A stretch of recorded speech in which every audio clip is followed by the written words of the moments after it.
सभी ड्राइवर भाइयों को मेरा नमस्कार। दोस्तों, ई रिक्शा चालकों के लिए आई बड़ी खुशखबरी। जी हां दोस्तों, आज मैंने नई दिल्ली रेलवे स्टेशन पर देश की सबसे बड़ी यूनियन दिल्ली ऑटो रिक्शा संघ के महामंत्री राजेंद्र सोनी जी का मैं इंटरव्यू ले रहा था नई दिल्ली रेलवे स्टेशन पर। तब उन्होंने ई रिक्शा चालकों के लिए बहुत बड़ी बात कही। उन्होंने कहा कि ई रिक्शा चालकों को घबराने की, डरने की कोई जरूरत नहीं है, वो अपना काम निडर होकर कर सकते हैं। लेकिन उन्होंने इसके लिए एक शर्त रखी है। वो शर्त क्या है वो मैं आगे वीडियो के माध्यम से आगे आपको बताने वाला हूं। और यहां पर मैं क्लियर कर देता हूं दोस्तों, कोई भी यूनियन हो, चाहे वो ऑटो टैक्सी यूनियन हो या फिर कोई अन्य यूनियन हो या कोई यूट्यूबर हो, किसी के साथ कोई दुश्मनी नहीं है, किसी का कोई पर्सनली किसी भी ई रिक्शा से या फिर बैक टैक्सी से कोई लड़ाई झगड़ा नहीं है। आज दिल्ली ऑटो रिक्शा संघ के महामंत्री राजेंद्र सोनी जी ने कहा कि ई रिक्शा चालक निडर होकर अपना काम करें। हम उनका रोजगार छीनना नहीं चाहते हैं, ना ही उनको डराना धमकाना चाहते हैं। वो अपना काम निडर होकर कर सकते हैं, लेकिन उनको एक शर्त माननी पड़ेगी, वो आगे बताऊंगा। यहां पर मैं ई रिक्शा चालकों से पूछना चाहता हूं कुछ बात। देखिए, जो रजिस्टर्ड जिन्होंने ई रिक्शा ले रखा है, रजिस्टर्ड ई रिक्शा की कीमत जो है लगभग 1.5 लाख रुपए से लेके 1,80 या 2 लाख के बीच में है। तो जिनके पास रजिस्टर्ड ई रिक्शा है वो काफी महंगा आता है, उसके लिए डॉक्यूमेंट भी बनाने पड़ते हैं, रजिस्ट्रेशन भी कराना पड़ता है, फिटनेस भी करानी पड़ती है, इंश्योरेंस भी कराना पड़ता है, और जो उस ई रिक्शा को चलाता है उसको अपना ड्राइविंग लाइसेंस भी बनवाना पड़ता है।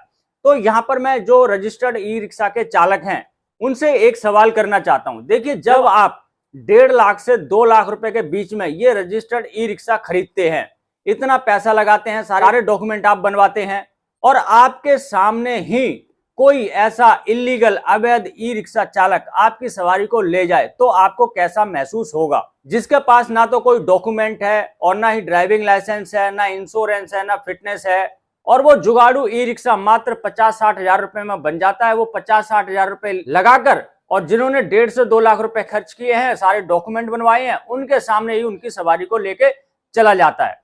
बदले में उसको कहीं ना कहीं कुछ पैसे एंट्री वेंट्री देनी पड़ती है, जैसे कि सोशल मीडिया पे आप खबरें देख रहे हैं, लगातार आ रही हैं कि वो एंट्री देते हैं तब उनको चलने दिया जाता है।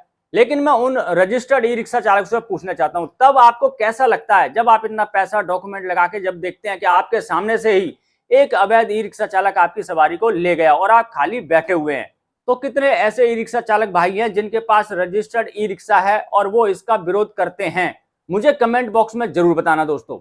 और रही बात अवैध ई रिक्शा चालकों की, यानी कि जो अनरजिस्टर्ड ई रिक्शा चालक हैं, वो कहते हैं कि हमारा रोजगार छीन लिया, अब हमें सरकार नौकरी दे, अब हम कहां जाएंगे? तो दोस्तों, जब आप एक अवैध काम शुरू कर रहे थे तब आपने ये नहीं सोचा था कि हम एक अवैध ई रिक्शा खरीद रहे हैं, अगर हम इसको चलाएंगे तो हमारा चालान भी होगा, हमारी गाड़ी भी जब्त होगी और ये रोजगार कभी भी हमसे छिन सकता है। ये सारी जानकारी आपको पता थी, सब कुछ पता था, फिर भी आपने ये अवैध रिक्शा क्यों खरीदा?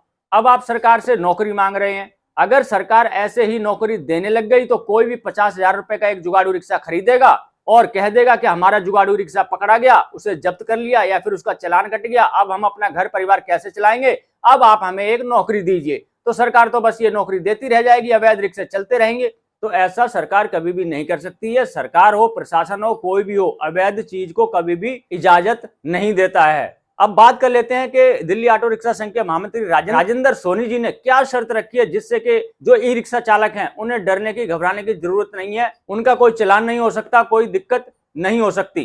तो वो शर्त ये है दोस्तों, देखिए, अपनी गाड़ी के सभी डॉक्यूमेंट, चाहे वो इंश्योरेंस हो, फिटनेस हो, आपका ड्राइविंग लाइसेंस हो, ये सारे डॉक्यूमेंट आप अपने पास रखिए। और जो सरकार ने आपके लिए नियम कानून बनाए हैं, देखिए, नियम कानून सभी गाड़ियों के लिए बनाए हैं, ये नहीं कि ई रिक्शा के लिए ही बनाए हैं, सभी गाड़ियों के नियम कानून अलग हैं। जैसे मान लीजिए कोई ट्रक है, ट्रक की कई रोडों पे एंट्री नहीं होती, अगर उस पे जाएगा तो उसका नो एंट्री का चालान कट जाएगा।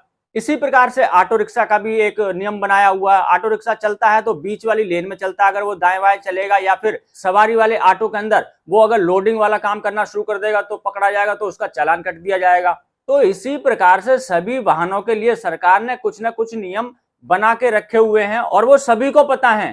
तो आपको सारे डॉक्यूमेंट रखने हैं। मैं रजिस्टर्ड ई रिक्शा चालकों की बात कर रहा हूं, आपको ये सारे डॉक्यूमेंट रखने हैं और आपको जो सड़कें दी गई हैं, आपके लिए जो नियम कानून बनाए गए हैं, अगर आप उन सब नियम कानूनों का पालन करते हुए ई रिक्शा को चलाते हैं तो कोई भी ऑटो टैक्सी यूनियन, कोई भी बंदा आपके ऊपर ऑब्जेक्शन नहीं उठा सकता, आपके खिलाफ नहीं बोल सकता।